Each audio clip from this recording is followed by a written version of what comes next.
जय हिंद दोस्तों। स्वागत है आप सभी का।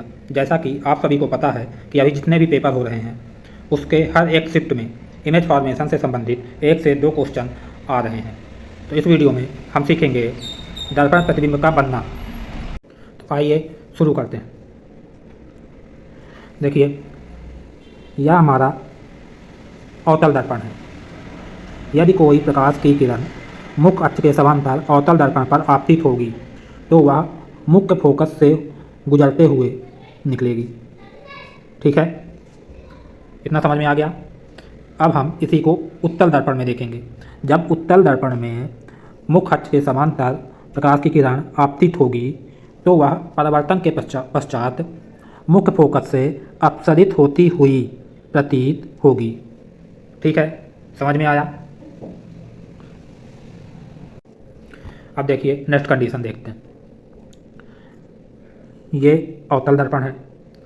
अब हम देखते हैं, जब कोई प्रकाश की किरण मुख्य फोकस से गुजरते हुए अवतल दर्पण पर आपतित होती है तो वह परावर्तन के पश्चात मुख्य अक्ष के समांतर गुजरेगी। ठीक है, यह भी समझ में आया ना। अब देखते हैं यही कंडीशन उत्तल दर्पण में कैसे चलेगी। तो यह हमारा उत्तल दर्पण है और जब प्रकाश की किरण मुख्य फोकस के अनुदिश निर्देशित होकर आपतित होगी तो वह परावर्तन के पश्चात मुख्य फोकस के समांतर निकलेगी। ठीक है, यह भी समझ में आया ना। अब आइए नेक्स्ट कंडीशन देखते हैं। इस कंडीशन को देखिए, यह हमारा अवतल दर्पण है। जब प्रकाश की किरण अवतल दर्पण में वक्रता केंद्र से गुजरते हुए आपतित होगी तो वह परावर्तन के पश्चात उसी दिशा में या उसी पथ में परावर्तित हो जाएगी। ठीक है, या इस दिशा में आई तो इसी दिशा में चली भी जाएगी। ठीक है दोस्तों, समझ में आ गई ये कंडीशन। अब इसी कंडीशन को हम उत्तल दर्पण में देखते हैं। यह हमारा उत्तल दर्पण है। यहाँ हम देखते हैं, जब कोई प्रकाश की किरण वक्रता केंद्र से निर्देशित होती है, वक्रता केंद्र की ओर निर्देशित होते हुए उत्तल दर्पण पर आपतित होती है तो यह परावर्तन के पश्चात उसी पथ पर परावर्तित होती है। ठीक है, उसी पथ पर लौटेगी। ठीक है, समझ में आ गया। इस कंडीशन में हम देखते हैं, यह एक अवतल दर्पण है। जब एक प्रकाश किरण ध्रुव पर तिर्यक दिशा से आपतित होगी या एक तिर्यक दिशा से होते हुए आपतित होगी तो वह परावर्तन के पश्चात तिर्यक दिशा में ही परावर्तित होगी, इस तरीके से। ठीक है, समझ में आया। अब इसी कंडीशन को हम उत्तल दर्पण में देखते हैं। जब कोई प्रकाश किरण ध्रुव पर तिर्यक दिशा से आपतित होती है तो वह परावर्तन के पश्चात तिर्यक दिशा में ही परावर्तित होगी। ठीक है दोस्तों, ये कंडीशन समझ में आई। यदि आपको यह कंडीशन समझ में आ गई है तो अब आप उत्तल दर्पण और अवतल दर्पण में इमेज का फॉर्मेशन आसानी से कर सकते हैं। अब आइए, यहाँ हम देखेंगे अवतल दर्पण में इमेज का निर्माण कैसे होता है। अभी इससे पहले जो भी कॉन्सेप्ट बताया गया है, यदि आप लोगों ने उन कॉन्सेप्ट को सीख लिया है तो यहाँ पर आप अवतल दर्पण के द्वारा बनने वाले प्रतिबिंब आसानी से बना लेंगे। ठीक है, तो आइए देखते हैं। देखिए, यह है अवतल दर्पण। ठीक है, अनंत पर एक वस्तु रखी गई है AB। ठीक है, तो अब क्या होगा, जब वस्तु अनंत पर रखी गई है तो वस्तु से मुख्य अक्ष के समांतर कुछ किरणें आएंगी। अब जब किरणें मुख्य अक्ष के समांतर अवतल दर्पण पर आपतित होती हैं तो वह फोकस से गुजरती हैं। ये फोकस से गुजर जाएंगी, इसी तरह यहाँ से भी आएंगी और ये फोकस से गुजरेगी और ये परावर्तित किरणें फोकस पर एक दूसरे को प्रतिच्छेद कर रही हैं। इसका मतलब इमेज का निर्माण फोकस पर होगा। ठीक है, फोकस पर होगा, बिंदु के आकार का होगा और वास्तविक होगा। देखिए, यदि परावर्तित किरणें दर्पण के दूसरी ओर यहाँ पर प्रतिच्छेद करती हैं तो वहाँ प्रतिबिंब आभासी बनेगा और यदि दर्पण के इस ओर प्रतिच्छेद करेंगी तो यहाँ वास्तविक बनेगा। ठीक है, अब हम नेक्स्ट कंडीशन में देखते हैं। देखिए, यह है अवतल दर्पण और यहाँ पर हमारा वस्तु रखा हुआ है। अब क्या होगा, देखिए यहाँ से एक किरण मुख्य अक्ष के समांतर अवतल दर्पण पर आपतित होगी और आपतित होने के बाद मतलब परावर्तन होने के बाद या मुख्य फोकस से गुजरेगी। ठीक है, इसी तरह एक किरण वक्रता केंद्र से होते हुए दर्पण पर आपतित होगी और जो किरण वक्रता केंद्र से होते हुए दर्पण पर आपतित होती है तो वह उसी पथ पर वापस लौट जाती है। याद है ना। अब ये दोनों किरणें यहाँ पे फोकस और वक्रता केंद्र के बीच एक दूसरे को प्रतिच्छेद कर रही हैं, तो इसका मतलब इमेज का निर्माण कहाँ होगा? फोकस और वक्रता केंद्र के बीच में होगा, उल्टा होगा, छोटा होगा और वास्तविक होगा। ठीक है, समझ में आया। अब देखिए ये डायग्राम देखते हैं।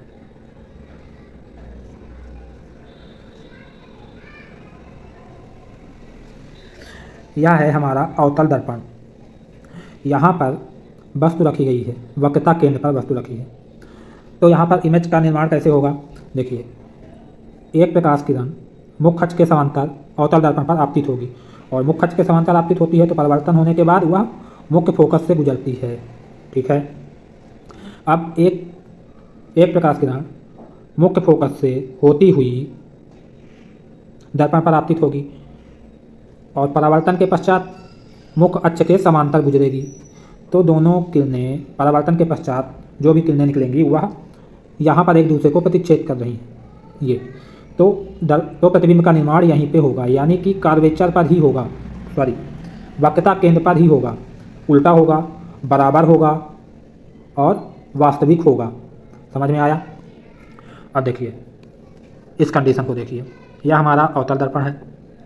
यहाँ पर जो वस्तु है यह फोकस और वक्रता केंद्र के बीच में रखी गई है। तो यहाँ पर प्रतिबिंब का निर्माण कैसे होगा?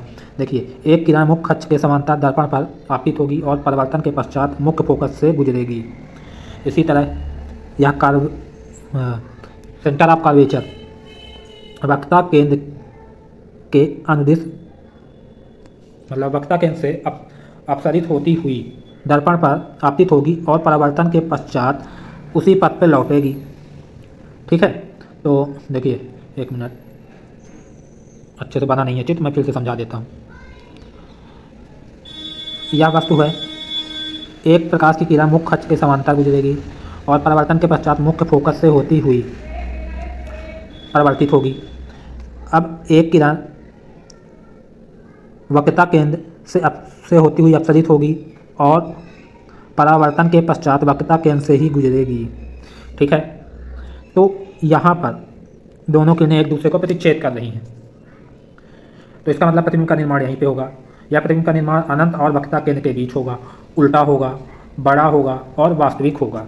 ठीक है, समझ में आया।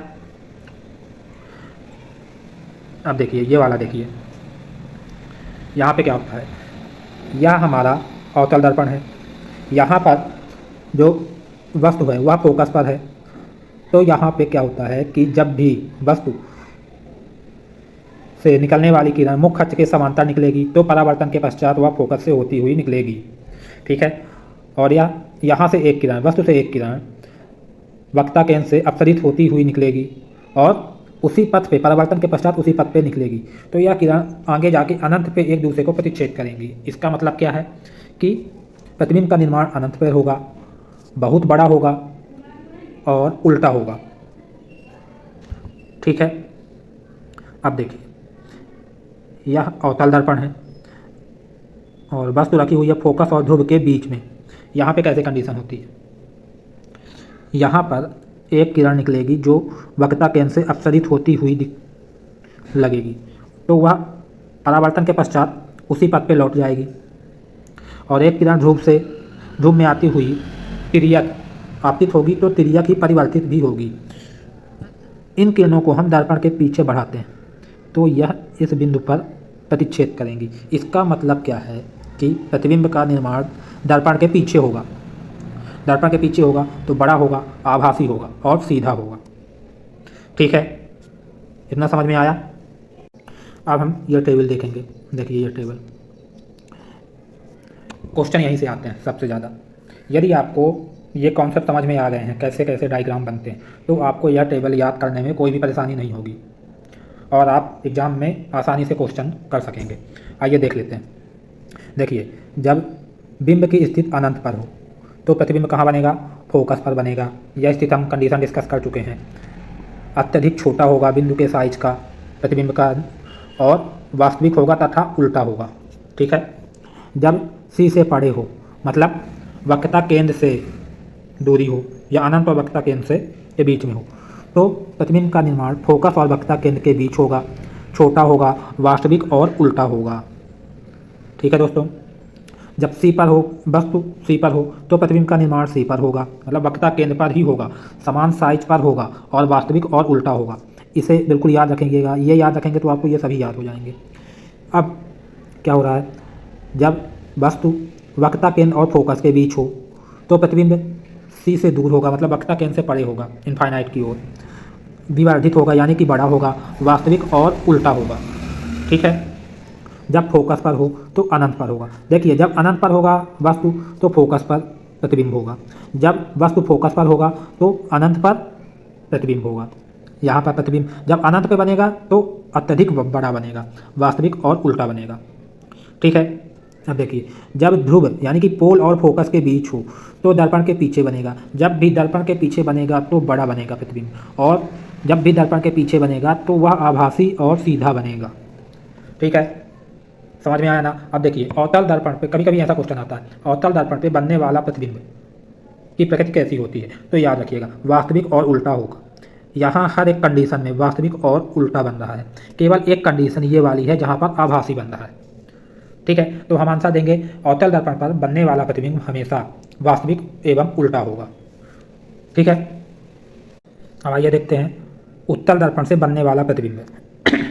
देखिए, यह हमारा उत्तल दर्पण है।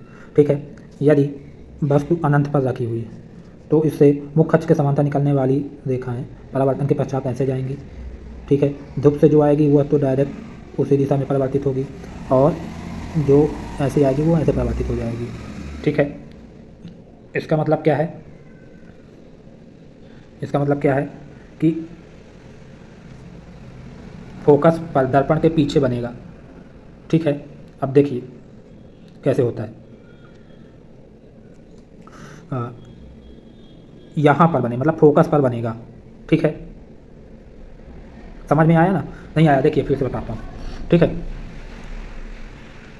देखिए, यह हमारा उत्तल दर्पण है, यह हमारा वस्तु है, अनंत पर है, तो इससे निकलने वाली ये किरण इस तरीके से परिवर्तित होगी। ये नियम हम बता चुके हैं। ये वाली ऐसे परिवर्तित होगी और ये वाली ऐसे आ जाएगी। तो इनको जब हम मिलाएंगे तो ये सभी फोकस में आके मिलेंगी, तो इनका प्रतिच्छेद बिंदु फोकस होगा, दर्पण के पीछे। तो जो प्रतिबिंब होगा वह दर्पण के पीछे बनेगा, फोकस पर बनेगा। ठीक है। अब इसी तरह ये वाली दूसरी कंडीशन देखिए, ये यहाँ पर अनंत और ध्रुव के बीच में है, बना हुआ है। क्या बना है? वस्तु रखी हुई है, तो यह वस्तु है। तो इससे निकलने वाली किरण, प्रकाश की किरण आपतित यहाँ से होगी और परावर्तित ये हो जाएगी, और एक ये होगी। अब इनको जब हम मिलाएंगे, ठीक है, तो ये ऐसे ऐसे मिलेगी, ऐसे। तो यह ध्रुव और फोकस के बीच पर प्रतिबिंब का निर्माण होगा। ठीक है, ये समझ में आ गए। अब आइए हम टेबल देख लेते हैं, आपको अच्छे समझ में आ जाएगा। देखिए, यह उत्तल दर्पण से बनने वाली प्रकृति है। जब वस्तु अनंत पर है तो प्रतिबिंब फोकस पर दर्पण के पीछे बनेगा, हमने देख लिया है। जब भी प्रतिबिंब दर्पण के पीछे बनेगा तो देखिए, फोकस पर यदि प्रतिबिंब बन रहा है तो हमेशा वह छोटा साइज होगा, बिल्कुल बिंदु के आकार का होगा। और जब भी प्रतिबिंब दर्पण के पीछे बनेगा तो वह आभासी होगा और सीधा होगा हमेशा। और दूसरी कंडीशन है, अनंत तथा दर्पण के ध्रुव के बीच वस्तु है तो जो इसका प्रतिबिंब होगा यह ध्रुव और फोकस के बीच दर्पण के पीछे बनेगा, साइज छोटा बनेगा और आभासी और सीधा होगा। ठीक है। अब देखिए, जब भी क्वेश्चन पूछेगा कि उत्तल दर्पण में बनने वाले प्रतिबिंब की प्रकृति कैसी होगी, तो हमेशा यह आभासी और सीधा होगा। ठीक है, समझ में आया ना? इसीलिए उत्तल दर्पण का उपयोग रेयर मिरर व्यू में करते हैं, क्योंकि उसमें सीधा बनता है प्रतिबिंब, जिससे हमें देखने में आसानी होती है। डॉक्टर भी इसी का यूज करते हैं। ठीक है, समझ में आया ना?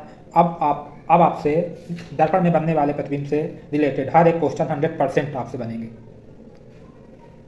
ठीक है, समझ में आया आप लोगों को? यदि यह वीडियो आपको पसंद आया हो तो लाइक, शेयर और सब्सक्राइब कीजिए। धन्यवाद।